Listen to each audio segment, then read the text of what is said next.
Le 21 avril, des chrétiens évangéliques soutenant Donald Trump se sont réunis au Museum of the Bible à Washington pour un marathon de lecture de la Bible qui a duré une semaine.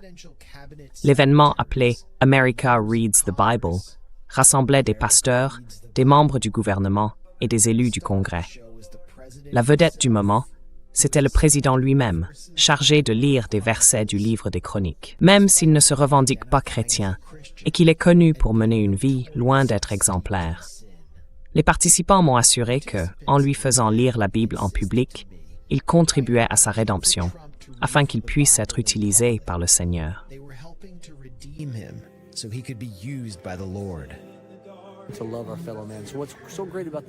Aimer notre prochain. Ce qui est formidable avec la parole de Dieu, c'est que peu importe où quelqu'un en est dans sa vie, le cœur de Dieu pour cette personne, c'est de la racheter pour l'éternité, mais aussi pour qu'elle n'ait pas à vivre dans l'enfer et la misère de l'amertume, de la haine et de tout ce qu'il y a de laid dans l'autre option. Comment peut-on connaître le Seigneur, si ce n'est en passant du temps à lire sa parole et à chercher sa présence? Mais est-ce que Trump lit la Bible en privé? Ce sont des questions qu'il faut poser au président. A-t-il passé plus de temps avec Jeffrey Epstein ou avec le pasteur? Je ne vais pas entrer dans ce jeu quand même. D'abord, ceux qui craignent Dieu. Il n'y a que deux options. Soit tu penses que tu es Dieu, ma vérité, soit tu crois que c'est lui Dieu. La première chose que tu veux, c'est quelqu'un qui accepte de se soumettre à Dieu. Trump ne s'est-il pas, d'une certaine manière, comparé au moins au Fils de Dieu? Comment ça? Le même de Jésus. Et Paula White, sa conseillère spirituelle, a dit qu'il est comme Jésus. Vous êtes d'accord avec ça? Dans le sens où il aurait été persécuté? Je vais vous dire une chose. Ce même a été créé il y a plus d'1 an par un jeune homme, un immigrant dans ce pays, qui était heureux de contribuer à le guérir. Ça n'avait absolument rien à voir avec Jésus. D'accord. C'était un médecin. C'était un peu comme la Croix-Rouge. Vous devriez le chercher et lui en parler.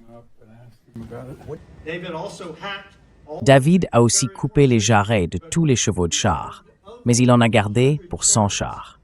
Et quand les Syriens de Damas sont venus aider Hadadezer, roi de Tsoba, David a tué 22 000 Syriens.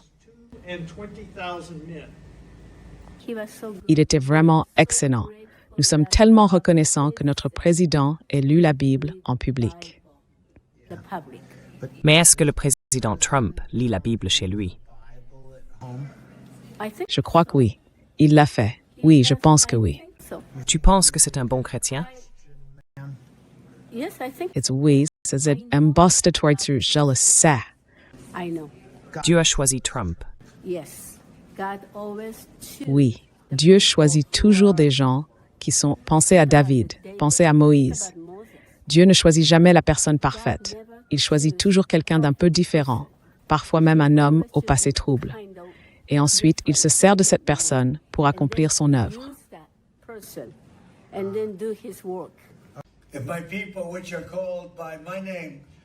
Si mon peuple, celui qui porte mon nom, s'humilie, prie, cherche ma présence et se détourne de ses mauvaises voies, alors j'écouterai depuis le ciel, je pardonnerai leurs fautes et je guérirai leur pays. Désormais, mes yeux seront ouverts et mes oreilles attentives à la prière faite en ce lieu.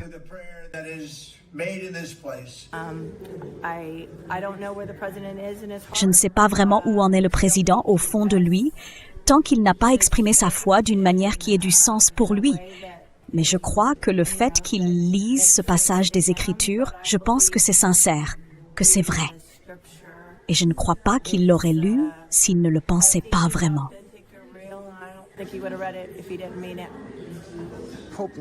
Le pape Léon a dit « Assez de guerre, assez d'idolâtrie de la richesse et du pouvoir » en parlant du président Trump.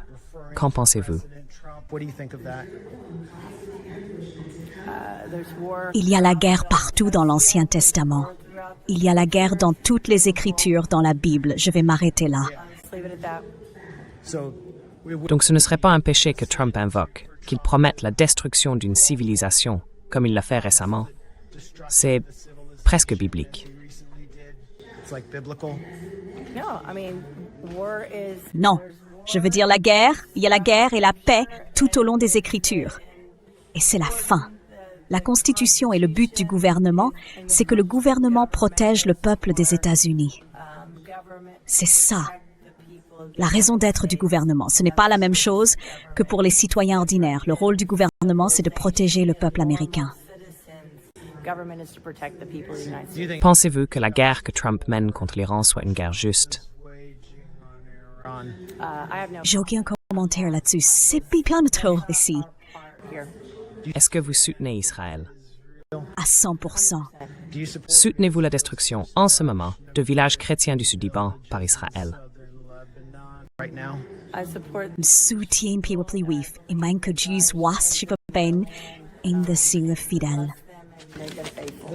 C'est ce que les soldats israéliens font en ce moment dans le sud du Liban. Vous avez vu cette photo? Non. Qu'est-ce que vous en pensez? Moi, avec nos armes. Je me demande si toute cette destruction, tout ça, c'est un peu comme dans la Bible. Oui.